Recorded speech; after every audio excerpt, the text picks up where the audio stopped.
Welcome to Keto Meals and Recipes.com. Today I'm going to have some fun and make my Jack Skellington white chocolate fudge. In this video I will also show you how to make white chocolate from scratch, so you are actually getting 2 full recipes or video demonstrations for the price of just watching this one video. And if you're wondering how to make the Jack Skellington faces, I will show you how to paint the faces onto the white chocolate fudge. Because I've never used them before, I will test out and then review my edible food writer so that this experiment can determine if this is a good product to use or not. I also want to mention that although I'm not particularly fond of white chocolate, my son Christopher really loves it and asked me to make this white chocolate fudge recipe for him. So this recipe is for you, Chris, and everyone else who loves white chocolate.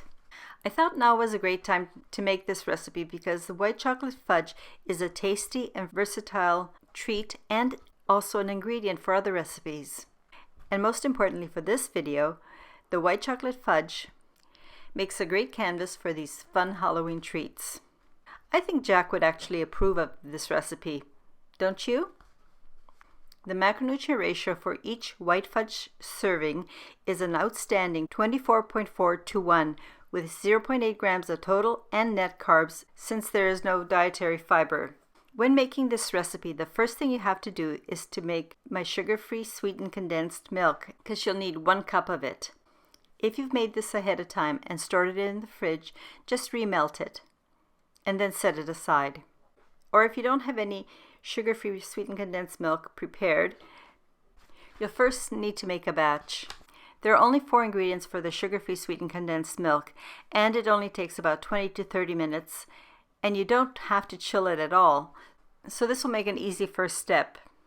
And after you've made it, just set it aside. Around the holidays especially, I make a double batch because there are many keto dessert recipes you can make, some of which I featured in my free e-cookbook. As always, all links for any recipe or product I mentioned in the video, including the link for the written Jack Skellington white chocolate fudge recipe, will be posted in the description below. If you can, please support me by watching the entire video.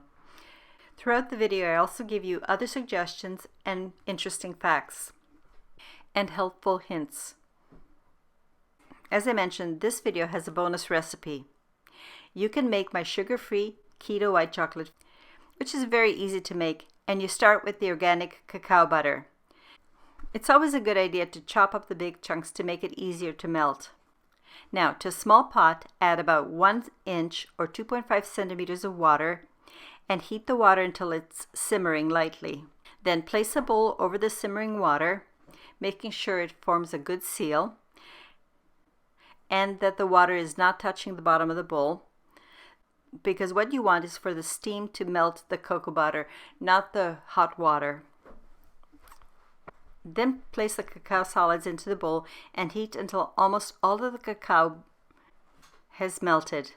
At this point, add your finely ground sweetener, then the heavy cream powder, and the sunflower lecithin.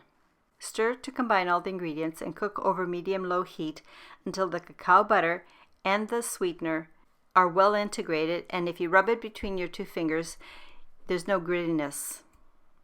Depending on the sweetener you're using and your heat setting, it could take anywhere between 5 to even 10 minutes. Don't be in a hurry, just make sure you get the right texture. When you're satisfied, turn off the stovetop and add the vanilla and stir to combine.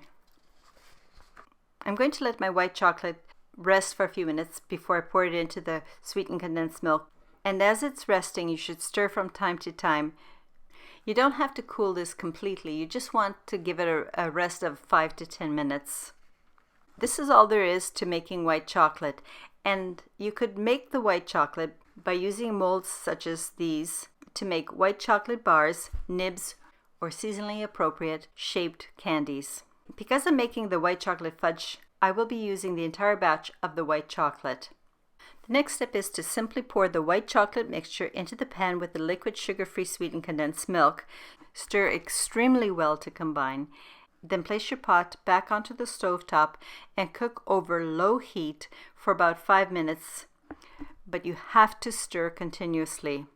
Then turn off the stovetop and just let it sit there until you have everything else ready to go. And it's also a good idea to let this fudge mixture get to room temperature before pouring into your molds. But as it's cooling, remember you have to stir the fudge so that the ingredients remain in a homogeneous state. I have found the best way to make my Jack Skellington Halloween treats is to use my cupcake silicone mold and pour about 1 tablespoon of this liquid white chocolate fudge into the mold. Doing it with 1 tablespoon will make 24 perfectly sized pucks, which are then fun to decorate. Also remember to place your silicone form onto a flat cookie sheet for easier transport, since the silicone molds are so floppy. I couldn't find my second cupcake molds, so I thought I would just double up and put 2 tablespoons of fudge mixture into each mold cavity. This of course made the fudge twice as thick, but to be truthful, I found that as a treat, each puck was way too thick. I actually think that the thinner 1 tablespoon pucks are a better size for an individual treat. The 2 tablespoon was way too thick. Now I'm just going to take a moment and clean up the outer surface of my mold before refrigerating for maybe about 2 hours or so. The important thing is that your fudge is completely solid. Although this video is about making Jack Skellington Halloween treats, you can also leave these pucks plain and serve them, for example, for Christmas, or actually anytime you want a plain white chocolate fudge. I think the clean, plain white surface looks really nice too. And now to decorate by drawing on Jack's facial expressions. As I stated earlier, I'm going to test out my Wilton food writer for the first time. If you're not familiar with this, which is a food grade black coloring marker, I'm going to use it to draw Jack Skellington's face. Here's the page of templates I made, which I will be referring to for the various expressions. By the way, I will also provide this template with a written recipe. My fudge is finally solid, so I'm just popping out one of the pucks from my mold, and then I'm putting the mold with all the content back into the refrigerator until I need the next one. These are the steps I go through to draw the face. First, I use a toothpick to etch out the design onto the fudge. You'll see this step demonstrated a little bit better in the next example. Here's the result with the food writer. I'm really disappointed. I found it very hard to work with, and it did not provide clean, smooth lines as it indicated it should, and I could not color in the eyes. I tried several times cleaning off the tip, but I just couldn't get it to work properly for me. So here's my plan 2. I put 1 tablespoon of my sugar-free sweetened condensed milk into a small dish, and then used my Wilton black gel food color, stirred everything around, and this created my black. Then with a very fine tipped craft paintbrush, I was actually able to very easily draw on the face. When you're using a paintbrush, especially with the black sweetened condensed milk, as I'm doing this, I'd like to give you a few tips. When you're using a very fine tipped craft paintbrush, every time you dip it into your black, make sure you dab the tip and remove any clump before you paint. Also, if your brush gets too clumpy, just wipe it off really well in a paper towel. Now, here's my first finished Jack Skellington. What do you think? Okay, let's do some more. Here's a better view of how I drew on the outline. To do the outline, I referred to my picture and I used the tip of my sharp toothpick, and then painted it in the same manner I did the first one, and this is what my second one looks like. Which one should I make next? I like this one. Here are my first 3 samples. I'm really happy with these. I'm making one to represent our 4 kids and my husband and me, so I have to make 3 more. I think that Tim Burton would approve of these. After making these and storing them in the fridge for a few days, I have found that these Jack Skellington white chocolate fudge pieces are best eaten in the first 1 to 3 days. That's because the black will start to bleed into the white. But if you're making it well ahead of time, put the fudge in the freezer. This will prevent the bleeding. Overall, the best way to store the fudge when you're not planning to eat it is to put it into an airtight container, which of course you should label, and store in your freezer between servings. Like my other recent treat recipes, This fudge also can be made well ahead of time as a prep ahead for holidays or special occasions, or just when you need a special treat.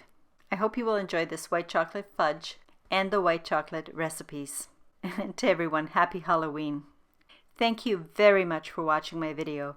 I hope you have found it interesting and useful. If you did, please subscribe, give it a thumbs up, leave a comment, and share this recipe or channel link with someone that you think might also like my videos and channel. And I look forward to you coming back and checking out my next video when it's posted. And I hope you have fun making these. Cheers!